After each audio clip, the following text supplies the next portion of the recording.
Hello বন্ধুরা, প্রিয়া ইপসা কিচেনে তোমাদের সবাইকে স্বাগত। আজকে তোমাদের সাথে চটজলদি একটা রাইসের রেসিপি শেয়ার করলাম, পেপার গার্লিক রাইস।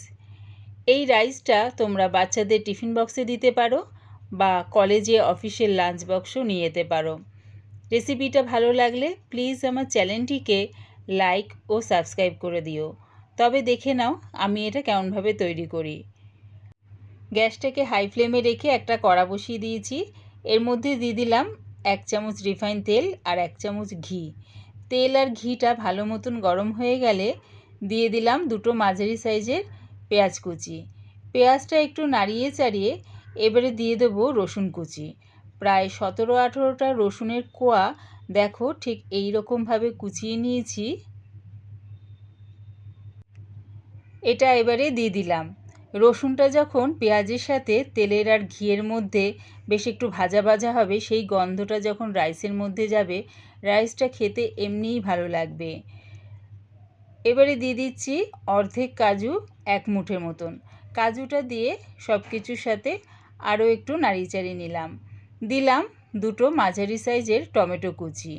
দিচ্ছি 1/2 চামচ আদা আর কাঁচা লঙ্কার পেস্ট।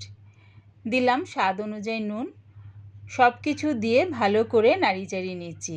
যখন দেখবে টমেটোটা একদম নরম হয়ে গেছে, দেখো ঠিক এই রকম নরম হয়ে গেছে আর মশলাটাও খুব সুন্দরভাবে কষানো হয়ে গেছে।